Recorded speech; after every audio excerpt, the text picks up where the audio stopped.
All right, everybody, we're going to go ahead and get started. Thank you, everyone, for being here for today's seminar, and welcome back from break. If you had an opportunity to travel or spend time with friends and family, we're happy to have you back in our space. If you haven't been here in a little while, these events are a hybrid event. So we have folks that are online and folks in the room. For folks that are online, we have your cameras, mics, and screen shares turned off, but we ask that you communicate with us using the chat function. If you have any issues using Zoom, which we are so well practiced on these days, or if you have any questions for today's speaker, we have Roseanne in the room, who's our volunteer. She will help navigate those questions with us. For folks in the room, just a reminder, if you haven't signed in, when you exit, can you do that for us? It's the way that we keep track of our outreach numbers for all of our presenters and justify our cookies. Also for you all in the room, because this is a hybrid event, if you have questions for today's speaker, just raise your hand and I'll bring you a mic, and that way folks online can hear the questions as well. A couple of quick announcements before we get started. I wanted to let folks know that next week's seminar on April 11th, Jessica Garwood, who's the assistant professor with CEOS at Hatfield and Oregon State University, is going to be talking about coastal transport pathways, interactions between ocean physics and ocean behavior. So hope you can join us then. And then it's Marine Science Day. Woohoo! On April 13th. And I think everyone in the room knows, but Marine Science Day is our big open house. We have about 2,000 folks that come and join us and look at all the great research that's happening here.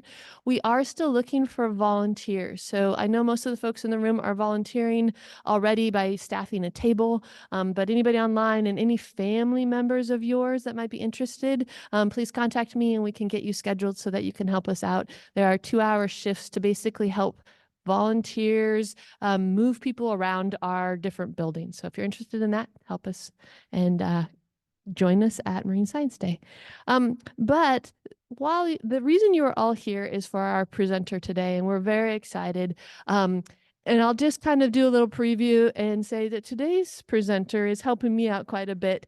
We had a gap in our schedule. We had a last minute change, and I put out a call at our last seminar and said, does anybody have something in their pocket that they're willing to present? And today's speaker stepped up.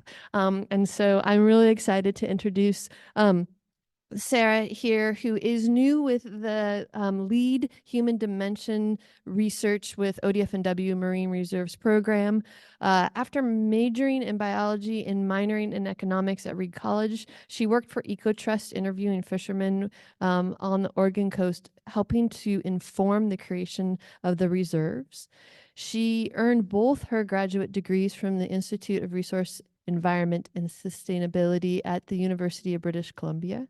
Her master's work focused on participatory GIS research that assessed social and cultural values to inform marine spatial planning. Her PhD focused on risk and benefit perceptions of onshore wind, as well as community engagement with island communities near proposed wind projects. And I'll just say, because she's kind of new to our community, her favorite hobbies are trail running with her pups and playing at the beach with her kids and attending her husband's bluegrass concerts.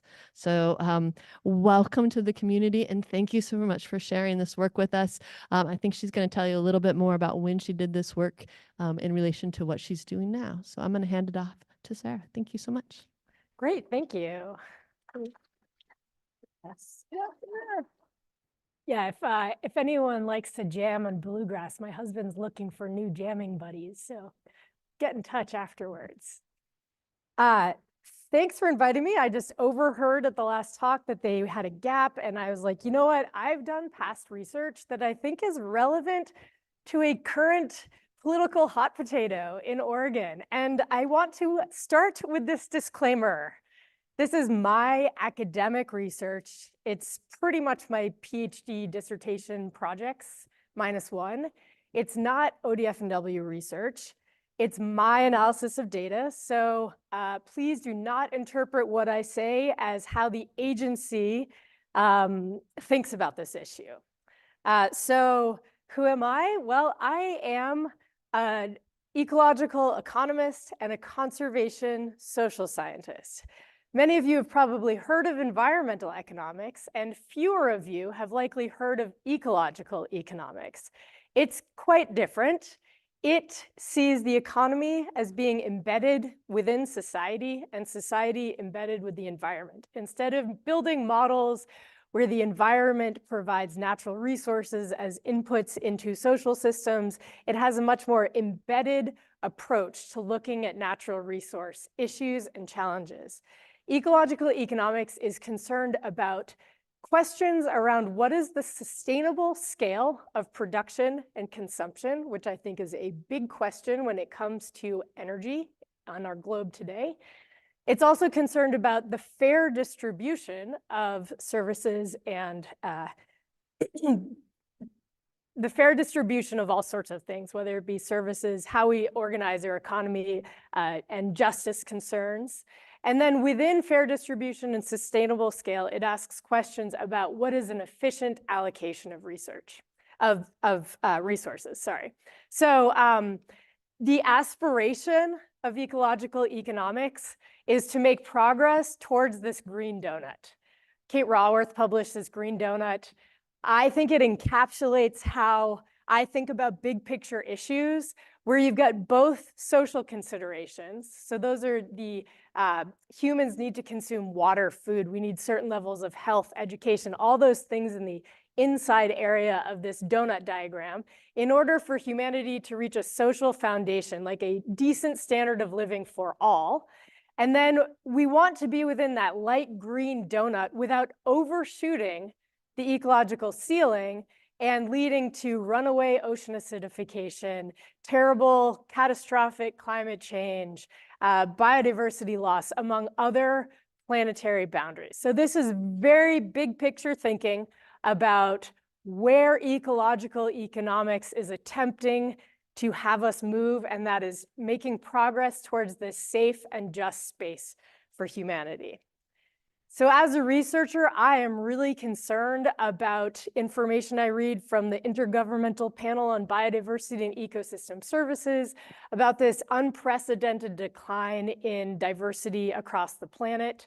And the rate of extinction is accelerating with close to 1 million species threatened with extinction by 2060. Couple this with climate change. So you don't really need to pay attention to the parts per millions and the units here. The big picture I want you to take away from this chart is that our greenhouse gas emissions are currently on that red trajectory. And if we want to avoid catastrophic warming, we have to bend the curve of greenhouse gas emissions and get onto the green and blue paths. And then we got to even go negative emissions in order to create a global climate that is habitable to the number of people we have on the planet today. And this is an extremely tough challenge. And there is a giant gulf between our climate policy ambitions of staying within 1.5 degrees Celsius or 2 degrees Celsius warming and our reality. The reality is that greenhouse gas emissions are continuing to go up at a planetary scale. And energy consumption is increasing at 2% per year. I think this most recent year is even higher than 2% per year globally. And approximately 80% of that increase in energy consumption is from fossil fuels. We're not in a good place right now, and we don't have much time to, as Anne-Marie Lovins coined the term, reinvent fire. We really don't have much time to avoid catastrophic impacts from climate change. So in this reinvention of fire and bending the curve on greenhouse gas emissions, we need to transition our energy systems. And in most all roadmaps for understanding optimal ways to transition our energy system, there's a portfolio of options available to us. And in coastal places around much of the planet, offshore wind is part of that portfolio of different energy systems that could get us off of fossil fuels while maintaining the current levels of consumption of electricity globally. So in Europe, in northwestern Europe, offshore wind has already been built out at an industrial scale. I will add with the caveat that these are monopiles, not floating turbines, built out at large scale. So millions of people in Europe are already getting their electricity from offshore wind. It's a relatively nascent technology for North America. And when I started my research, there wasn't that much conversation beyond some special communities about offshore wind in North America. And just in the last 5 years, I think it's become a much more salient issue. So when I started my research, I had a question in my survey. I asked people, in your opinion, construction of offshore wind turbines off the coast of your state should be encouraged, tolerated, discouraged, prohibited, not sure. The vast majority of respondents answered encouraged. And this aligns with most other national scale surveys. However, when it comes to negotiating what constitutes both clean, i.e. no greenhouse gas emissions, and locally desirable energy systems, that is an ongoing debate at local and regional scales. And there's a lot of concern about aesthetic impacts and local environmental impacts and impacts to birds and some bats, among other concerns. You might have followed the Cape Wind proposal in Cape Cod, which did not happen, but there is a proposal going forward and actually under construction right now near the island of Vinalhaven, which I'll talk about more later. So there's been a lot of debate and a lot of concern about offshore wind. And I was really curious about this. I wanted to try to unpack all of these reasons for opposition and support. So the cartoon version of my dissertation, I should say, is what risks and benefits do people perceive associated with offshore wind farms? And that's the icon that will designate the slides on this question. And then I also wanted to ask a question that kind of turns the question on its head, which is, what if wind farms provide good marine habitat with artificial reefs? Are people willing to pay in their utility bill if they know their energy is coming from offshore wind that has artificial reefs and is good for some species of fish? And what are best practices for engaging communities near where these proposed offshore wind farms are going in? What are some lessons learned from both the where engagement was done well and where engagement fell apart in a few communities?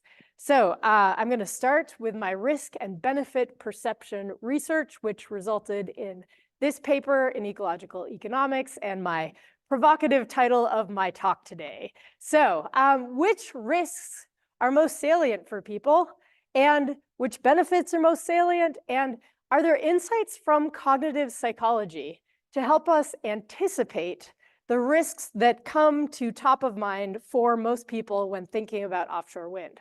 So I dove into Kahneman's work, Thinking Fast and Thinking Slow. That book really impacted how I thought about this issue.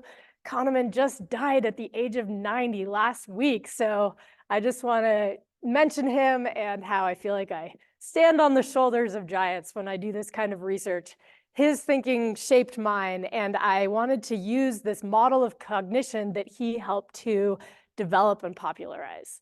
So in Kahneman's model of cognition, we have our system 1 thinking, which is more emotional, it's affective, and it's intuitive. And it's a really quick way of prioritizing threats. At the same time, we have our system 2, which I hear Lisa Simpson is based on a compilation of Reed College women. So I have a special affinity for Lisa Simpson. And system 2 is what we train to develop in graduate school, which is that rational, deliberate, statistical, energy-intensive way of thinking and evaluating risks in a very structured way. So in thinking about this theory of cognition with your system 1 and system 2 that interact, whereas oftentimes we're not fully conscious of it, but our system 1 is driving a lot of how we live our lives. That model of cognition becomes embedded into this psychometric risk paradigm. So Paul Slovic in 1987 developed this risk paradigm that divided how people perceive risks into two scales. You've got your dread scale, so risks that are not dreaded, and dreaded risks. And then you've got your how well is this risk known to science scale. And different technologies fall into these different blocks, and that results in different ways in which people perceive risk and the relative negative or positive affect that they have in relation to that risk. For example, we're not afraid of bicycles, and we are pretty aware of bike accidents, so the risks are relatively well known. The general public does not associate too much risk with bicycles. X-rays, the science of how they work is not really known well by the general public, but they're not dreaded because we really understand the benefits that they provide, and we're not too worried about getting an X-ray if we break a bone. And then there's technologies that fall into the quadrant of dreaded and known, like car accidents. And then the most problematic quadrant, which is the science is not that well known, and they are dreaded. And it's this quadrant that provides the biggest problems, or I should say the biggest divide between expert valuations of risk and public perception of risk. So, for example, nuclear physicists and people with a lot of expertise in nuclear energy categorize it as low risk. And if you look purely at the numbers, at the quantified numbers of people who have died or been ill from radioactivity linked to atomic energy production, it's actually quite low in comparison to all the people that have been impacted by coal plants and other forms of generating electricity from a purely quantitative perspective. However, from a scariness, a dread perspective, we've got images of nuclear bombs and the idea that the waste is toxic to life for the next 10,000 years after it's spent. So there's all these ways in which it evokes fear from the general public. So I decided I wanted to use this psychometric risk paradigm, which demonstrates in this work how perceived risk is both predictable and quantifiable, and apply the psychometric risk paradigm to a new context that had never been applied to before. So I used this notion of ecosystem services, its contribution of nature to human well-being, popularized by the Millennium Ecosystem Assessment, and I wanted to understand to what extent does the psychometric risk paradigm help explain perception of risk associated with changes to ecosystem services in the context of a proposed offshore wind farm. I know that's kind of a long, convoluted way of thinking about it, but basically, you've got these offshore wind farms, they're gonna have some environmental impacts. What are the most salient environmental impacts to the general public or even to people whose livelihoods are connected to the ocean in some form? Are people going to react strongly to things that don't impact them directly, that are more indirect impacts, as in how much concern are people going to express about birds or the noise underwater from construction of offshore winds? So I tested this out in Golden Bay, New Zealand, which is a gorgeous area of the South Island. It's also largely protected, and it's an important nesting grounds for a lot of seabirds. It also has this strange and not very well understood pattern of whales beaching themselves rather frequently.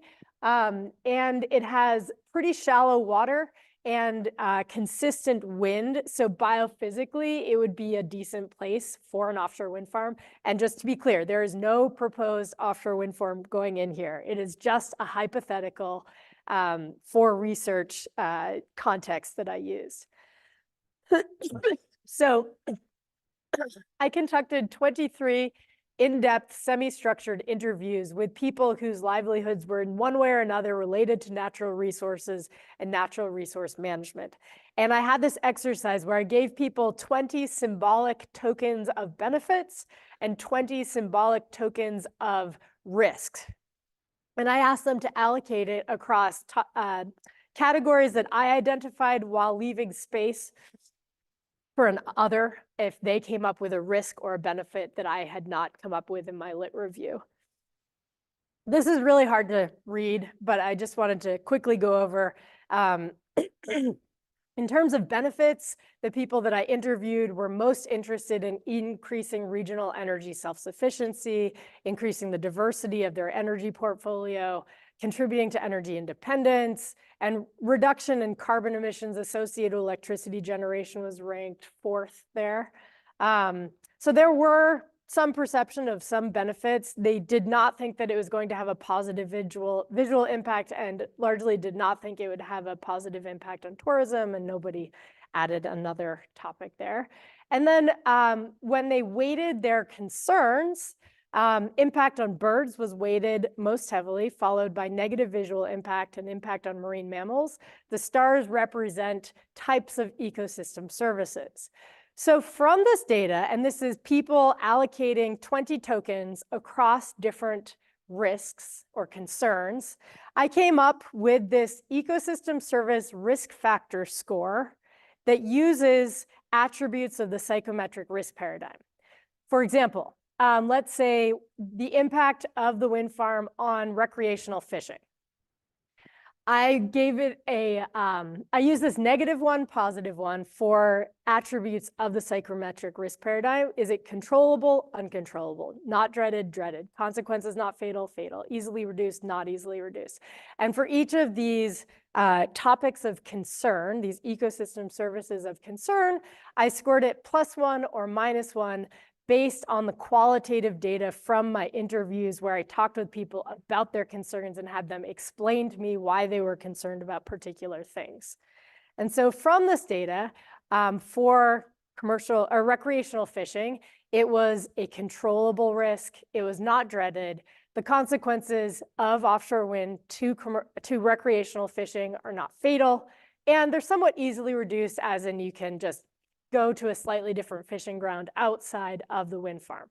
So I came up with a -4 for recreational fishing. And I did this with all the other ecosystem services and came up with this R-square of 0.67 related to the ecosystem service risk factor score. So that's from the psychometric risk paradigm and the tokens of concern that they distributed across these risks. So the dependent variable was the weighting of concerns associated with a potential wind farm, and the independent variable was the ecosystem service risk factor score. And this is preliminary evidence that the psychometric risk paradigm can indeed help predict how risky, or basically how scary, people think the impacts are going to be. And as you can see, people were really concerned about seabirds and marine mammals. Visual impact fell somewhere in the middle. And then they were less concerned about tourism, rec boating, rec fishing, and commercial fishing. So to sum it up, the risk paradigm may indeed anticipate relative risk perceptions, and it suggests that attributes of the psychometric risk paradigm can be used to anticipate the risks that are most salient to people. This can inform how you conduct stakeholder engagement processes. If you can kind of anticipate what things will be most scary to stakeholders, you can make sure that you are clear and transparent in addressing those specific concerns. It can also inform how you design risk management plans. And I also think, and I think there's a lot of room to improve here, that it ought to feed into figuring out how to design technology that can better reflect these risk perceptions and reduce risks to the things that people really care about. And there's ongoing research on that. Is it like, could we design the lighting systems in ways that scare away more birds so there's fewer strikes to birds? Does the color how does the color of the turbine impact its perception by animals and other things? So I think there's a lot of room to grow on that. I'm just going to show you the wind farm visualization, and Bohm and others have done far more sophisticated visualizations than I did for my project. But I think the visualization accompanies some of the quotes from my interviewees well. So let's see if I can get this to work. This is the hypothetical offshore wind farm visualization that I showed to my interviewees. And I thought a custom visualization would help local residents envision an offshore wind farm in a familiar place. And one interview said, "I think the bird kill from those wind farms is massive, isn't it?" Another person said, "This makes me feel sick." Something like that would completely alter the view. Half the population of Golden Bay would think it would be a really good idea, and the other half would think it's a bloody disaster. Another person said, "These are amazing. I don't find them offensive at all. I think they're quite beautiful. They're almost like a sculpture in the right context. They're quite neat." Another person who I'd categorize as like a place protector said, "Your example of Farewell Spit, that's something that is very precious to me, and I would be prepared for there to be a windmill there if it is, as you say, one of the best places in New Zealand for offshore wind. So it's iconic to me, but I would still accept a windmill for the sake of not having to use petrol." And there's not necessarily a one-to-one there, but in some people's minds there is. So that's the wind farm visualization that I made with a colleague in Google Maps. And yeah, so my next study after this risk perception study, so we're going to shift gears a little bit here. These biodiversity concerns that were quite salient to many people that I interviewed got me thinking about how people perceive technology that could potentially benefit both people and other species. And I recognize that those win-wins are really rare. However, I think there's a lot more work that could be done to figure out ways that we could design renewable energy infrastructure that could provide natural habitat. For example, an offshore wind could also provide artificial reef habitat.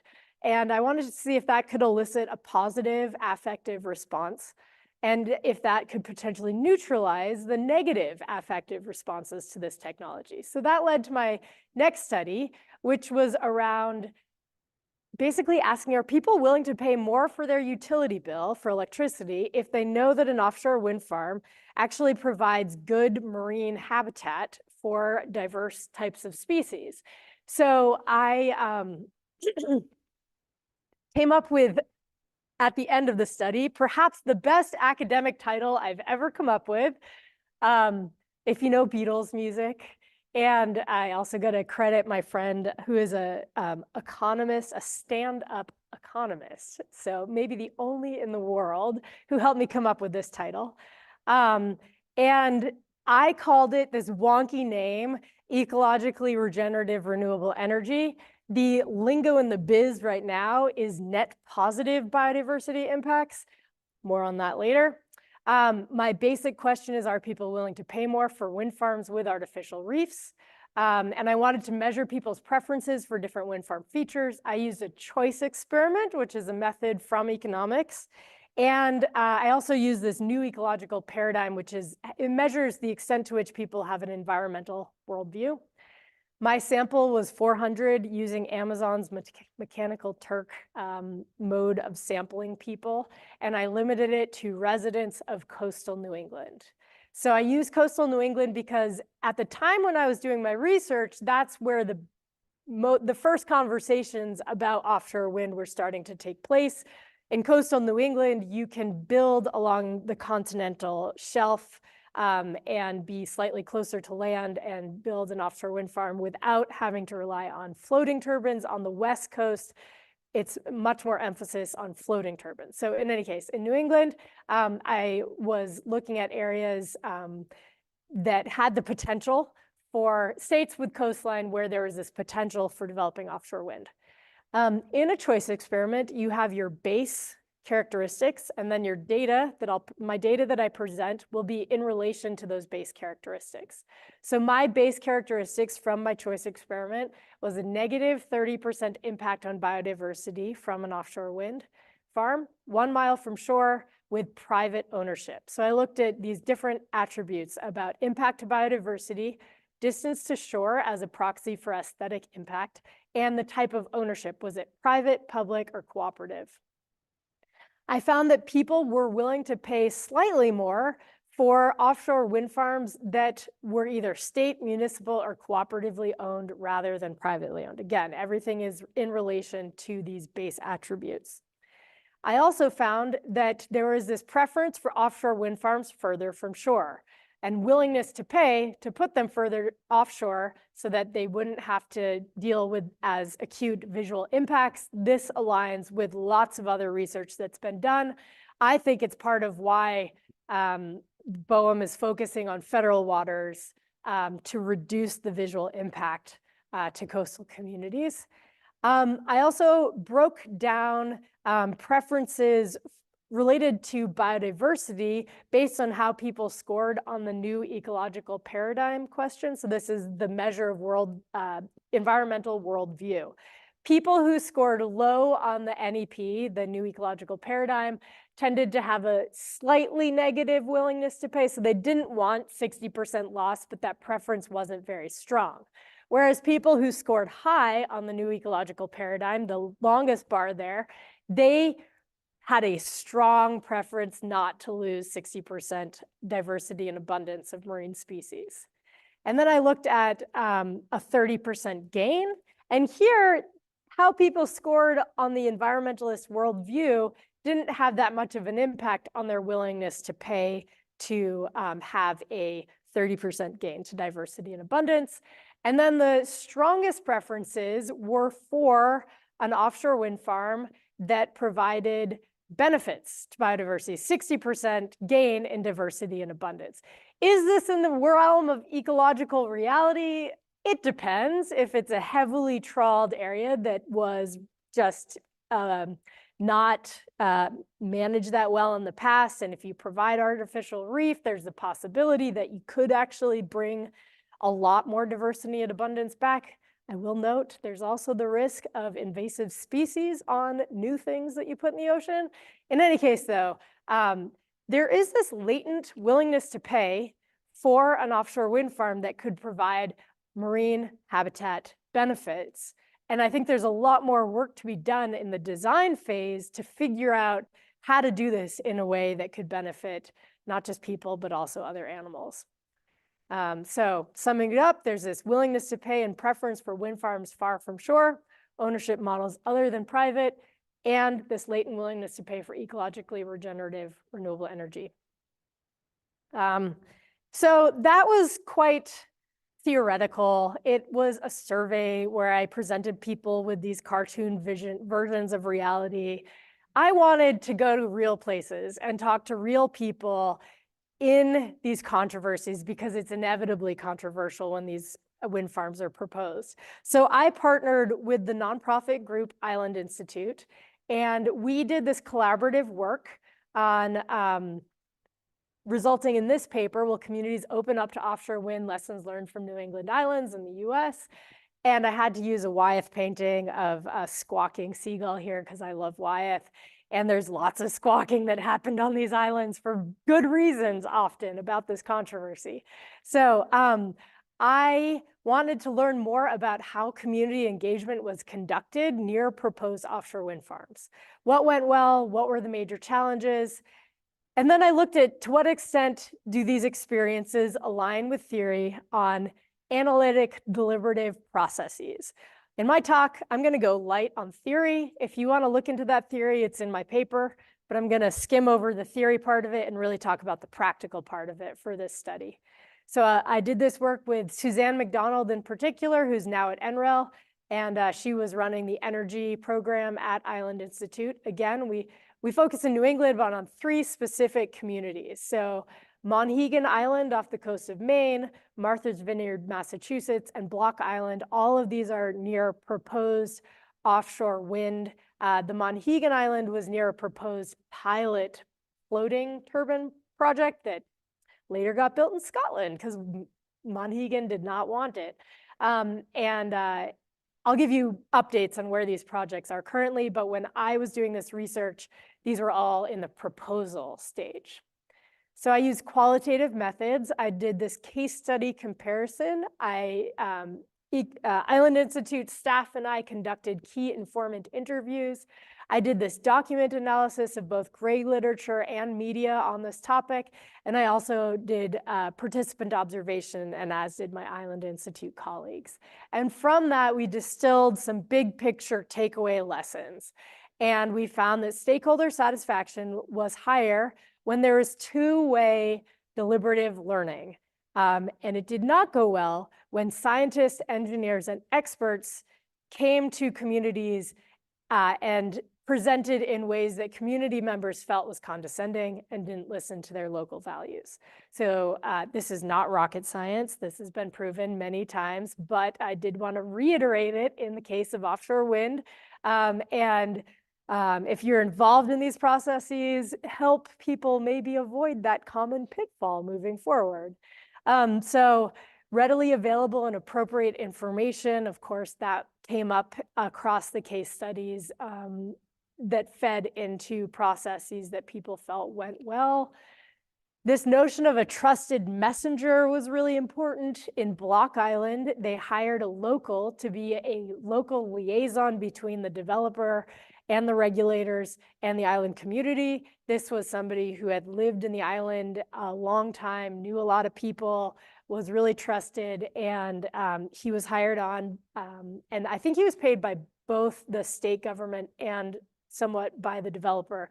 And he just had these open lines of communication that really helped move the process along and also help them develop engagement efforts that were appropriate for that community.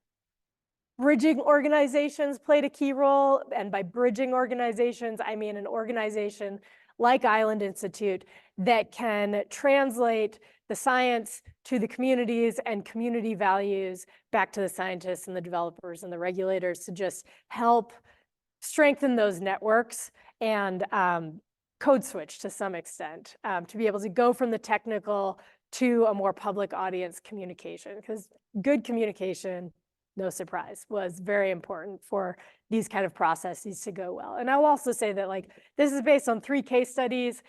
Big picture, I'd say one of those processes did not go well based on the interviews and document analyses that I did. And then the other 2 case studies, there was a lot more positive affect associated with the process. And then the timing of engagement, more is better. And I know timing is a big issue with BOEM pushing forward really hard on certain processes right now. Based on my case studies, at least 1 year of engagement before specific sites are selected was associated with processes that went better. So my findings align with the theory on analytic deliberative processes. Again, I'll point you to the paper if you want to dig into the theory a little bit more.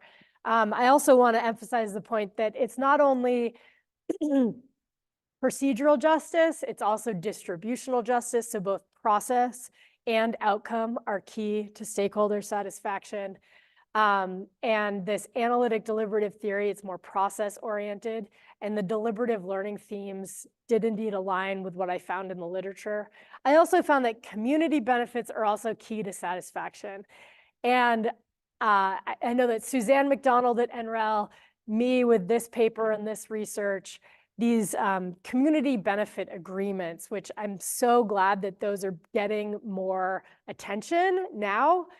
Hardly anybody was talking about CBAs in the context of offshore wind when I was doing my research, and that does seem to be integrated now into BOEM's selection of which developer they'll choose. So I'm pleased to see that community benefit agreements are getting a higher priority now.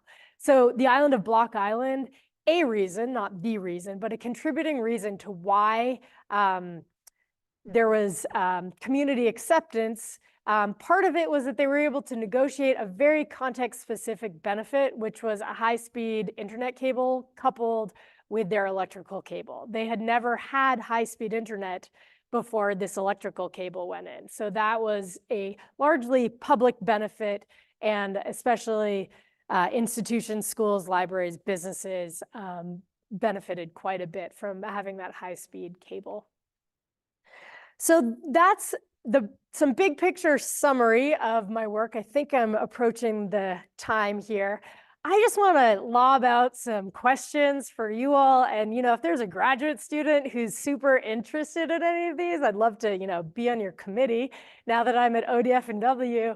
But these are questions that I think really need more attention.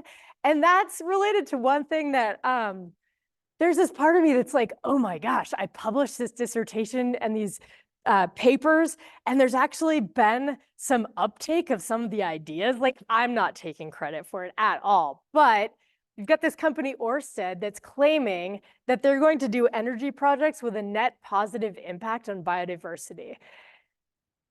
And I'm struggling to know how I feel about that. There's just this part of me that will always be skeptical of corporate industrial development. So I just want people to keep an eye on these large corporations that are getting billions of dollars of funding to do these mega infrastructure projects. And I want this to be true, but I think we need a lot more scientists figuring out how to make progress towards that net positive impact on biodiversity. And I can't help but put on my ecological economist hat, which is to say that we need to reduce material consumption and energy at a global scale in order to have a net positive impact on biodiversity. Yes, we need to address the climate crisis, and also we got to think about reducing overall material and energy use. So is this winds of change or corporate-driven hot air? I don't know, but we need lots of eyes watching these corporations as they industrialize or potentially industrialize parts of our ocean. I'll just leave you with this idea that most people in America are allergic to this concept. So I'll just let you read it here. It's more popular in Europe.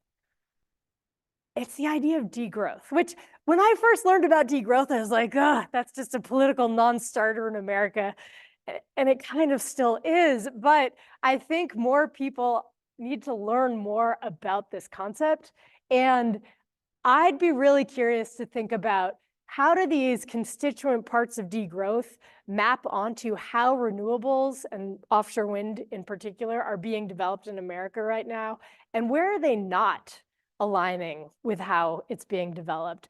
And are there opportunities to think about long-term, like when we decarbonize our electrical systems, energy systems, when will we have enough energy? When will we reach a level that is enough human consumption of natural resources? So I'll just put that radical idea in your head to rattle around in. And if you're interested, I can point you to several brilliant books to learn more about this topic.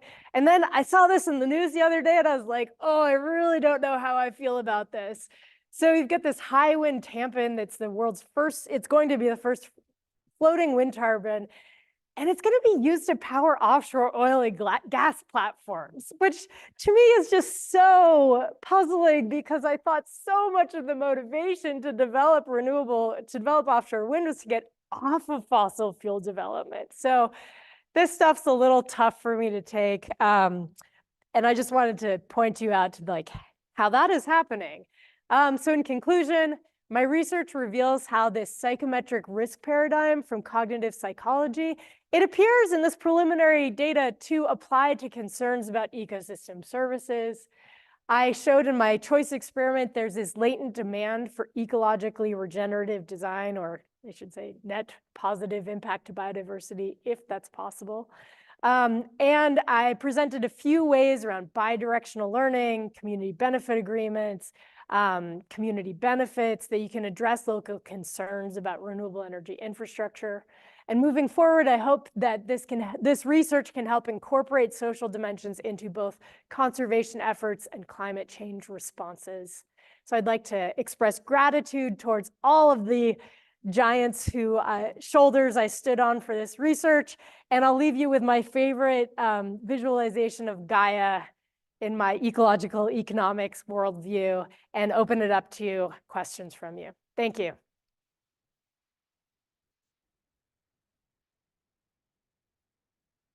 Thank you so very much for sharing with us.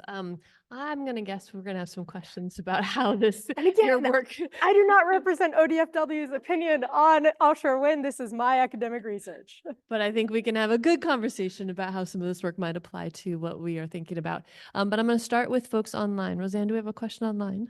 Yes. How about the electric field around the submarine cable? How would it affect biota such as sharks, crabs, etc.? I read about elasmobranchs, right? There's preliminary evidence that it has some impact. I don't know the magnitude of that impact. I would say it's an issue to continue doing research on that topic. And we have some researchers in the room that have done some of that work.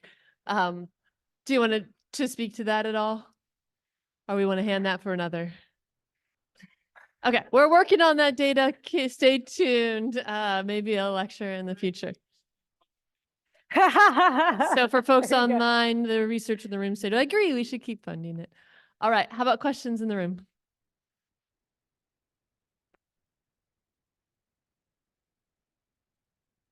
Thank you. Thanks. Just have a quick question. So the first your first paper that you presented talked about sort of the different opinions of it. How does that change with scale? Because you talked about a fisherman who was like, oh, well, I'll just go around it and go out to a spot, or there's some biological destruction. But how does that change as that wind farm gets bigger? I didn't test that question, but I can say from my read of the literature, people would much rather have smaller wind farms. My counter to that is, okay, but where do we get the energy from if we're going to get off of fossil fuels? And there has to be some middle ground between scaling it. Like, we are all accustomed to consuming a certain amount of electricity. Our businesses that support the tax base of our communities are accustomed to a certain price for energy. If we want to get off fossil fuels, the scale of renewable energy development that's necessary is kind of mind-boggling. So it does raise these issues, and people don't want to industrialize the seascape. I think it's a cliche, but I think when it comes to energy, it's pick your poison. All energy systems have consequences.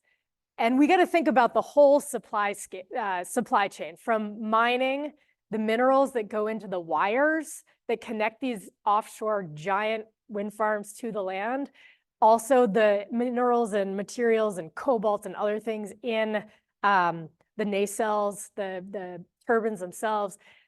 But they're also like, there's yucky stuff in solar panels, and there's no kind of energy that has zero environmental impact. So the scale issue is really important. As an ecological economist, I would just urge us to think about reducing overall consumption and maximizing efficiency. If anyone's a real nerd, though, you got to look up Jevons paradox, or the rebound effect, which is with energy systems, if you make it cheaper and more abundant, people generally consume more of it. So there's this idea of like, oh, efficiency is the way to save us all. No, actually, like the Super Bowl LED light dome, that's a perfect example of that. LED lights are so efficient and cheap, and then what do? We put 1 million of them over a dome and have a Super Bowl there. So, okay, I'm going on tangents, but the scale issue is really important. The general public would like to have the energy infrastructure be as small as possible, but that's not feasible if we're going to meet these climate goals. All right, question online. What's your impression of how the process of offshore wind development has gone on the West Coast so far? I don't know. That's the easiest one that I've gotten so far. I just got back into the hearing more about the offshore wind development, and I'll only get in trouble if I speculate right now. All right, we'll continue that conversation as we engage further along. I'd ask Hillary Boudet at OSU, since she just got a big grant from the Department of Energy to look into that. All right, so questions in the room. Hi, Sarah. In the New Zealand example, the graph of the relationship between the variables, commercial fishing was way down in sort of the low end of concern.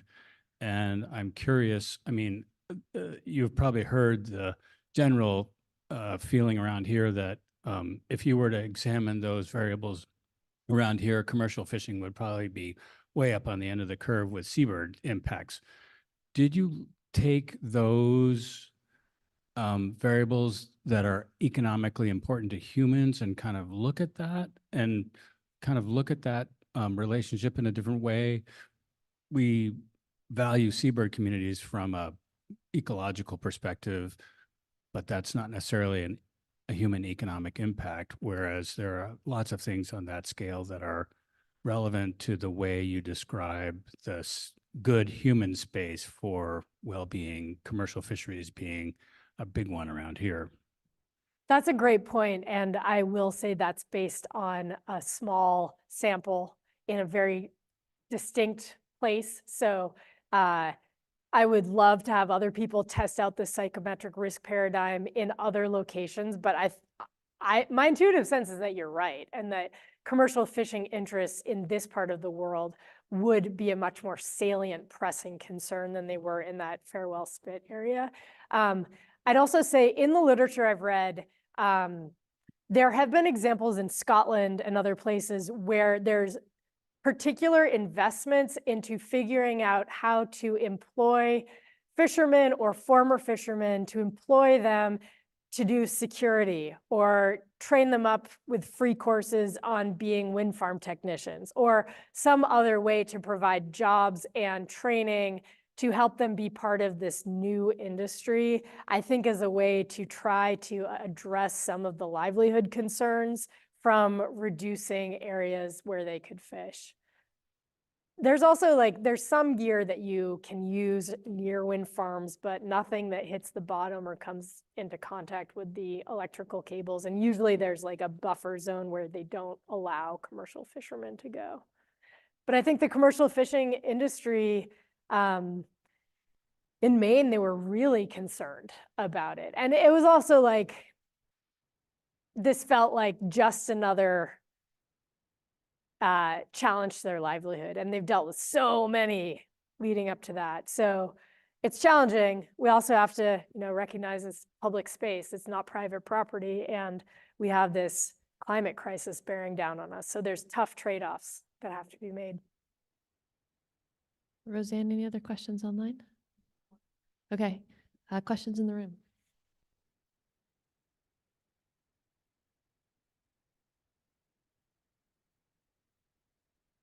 Actually, building off of that last question, I mean, I've heard in Maine, Monhegan and Vinyl Haven, there have been, lobster boat protests and really strong backlash from the fishing fleet against offshore wind.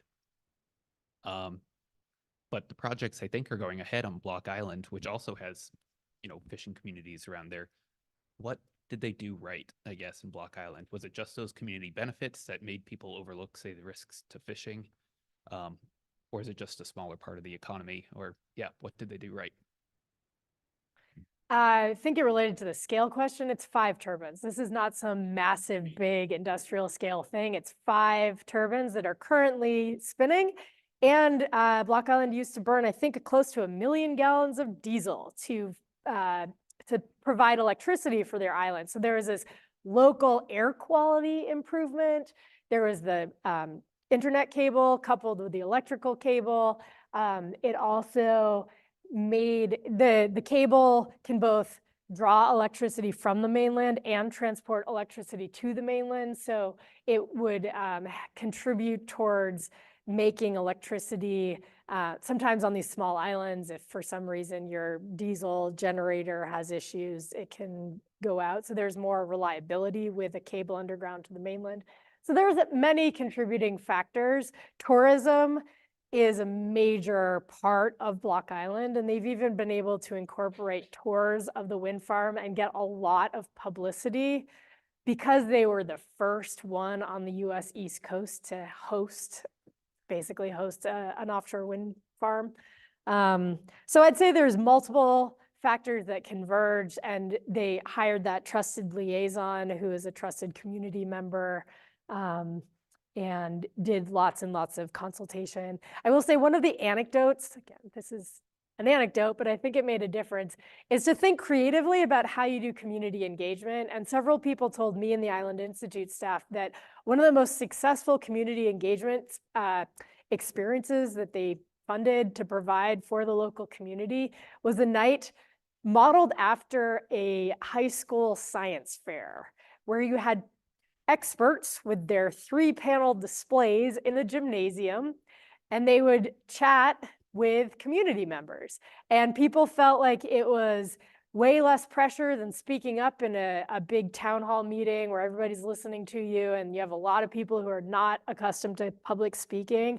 They could just talk one-on-one with a developer, with an engineer, with a scientist, and chat about what that person does. And the scientists and the engineers could also like learn about like what's important to these people on this island. It was like it kind of leveled the playing field to some extent, and reduced like pressure and public speaking in a big, audience. So I encourage people to think creatively when it comes to community engagement, and it's not going to be just one thing. It's going to be a wide suite of things that you need to invest time and energy and care into if we're actually going to build this technology. Sounds a little like Marine Science Day. Just a second. Okay, questions in the room. Hang on. I had a question of whether you think there's any lessons learned from onshore wind farms, because, it's kind of the classic, conceptually everybody knows this is something we have to do. We have to have alternative resources, but there's always the not in my backyard syndrome, whether it's, offshore or onshore. So do you think like, say, Eastern Columbia River Gorge, where there's lots of wind turbines and they sit on farmers' lands and things like that, or other places, say in Southern California, that see this isn't so bad, even if it's fairly high density wind development, that it's doable and it doesn't really destroy their land. There's still the bird issue, obviously, but is there any thought about maybe looking at case studies there to see if there's lessons learned? Yeah, I read a lot about onshore wind development. The biggest difference is that onshore is private property, and usually farmers or private landowners are paid for leasing their land to wind farm companies. And there's this stream of financial benefits that goes back to it. The offshore ones are different in some big ways, in that the amount of capital you need to do an offshore wind farm is like an order of magnitude higher than a land-based farm.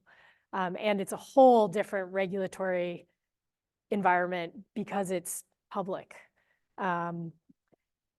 A lot of the findings that I found, like, people do prefer smaller scale wind farms to bigger scale, but you've got the economy of scale, and the bigger the turbine, often the more efficiently you can produce that megawatt of energy. Land-based wind has also progressed faster in places accustomed to having industrial infrastructure in their environment. Guess which state has the most installed land-based wind? Texas, because they were used to having oil derricks in their landscape, and for various other reasons. They also have a lot of wind and private landowners who can make extra money. So there are a lot of lessons learned, but it is a different ballgame, and the costs of maintenance, the costs to construct it, decommissioning, all of those things are a lot more complicated. And I should have had this scale. BOEM has this slide of like just how big the proposed offshore wind turbines are. Correct me if I'm wrong, but like 500 feet high. Like, these are really big turbines, like bigger than anything we put on land. So there's lessons learned, but it's also a different situation. I think we have lots of more questions and conversations we can have, but we're at our time. So I wanted to hand it back to you and say, is there anything else that you wanted to share with us about the process that's happening here, and maybe where your position might be going as you are getting your footing here with us? I am technically in the Marine Reserves program. I am getting a little bit involved with some offshore wind. I am pleased to see that community benefit agreements are salient among the regulator and development circles that I've been glimpsing. And I also think that there is genuine concern for minimizing and mitigating environmental damage that may occur when these turbines go in. And I also just encourage everyone to think about the big question of like, when are we going to have enough energy? Because there's no free lunch. All energy has detrimental impacts. And as an ecological economist, we got to figure out how to have a world where people and the rest of nature can thrive, and humans are really dominating energy and material consumption right now. So I'll leave it at that. Happy to talk more. Thanks for having me. All right, thank you. Go ahead.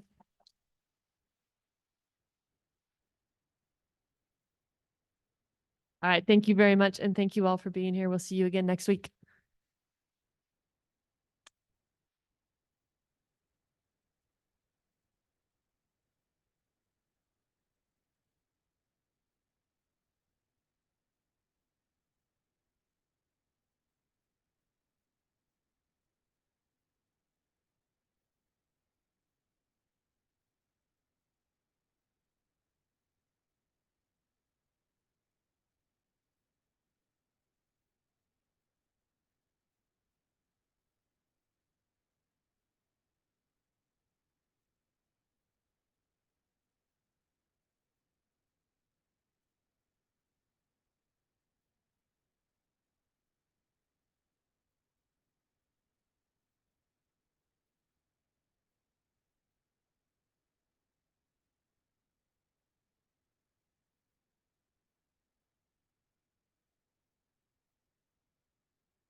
All right, for folks online, we're going to end the presentation. Thanks so much for being here. We'll see you next week.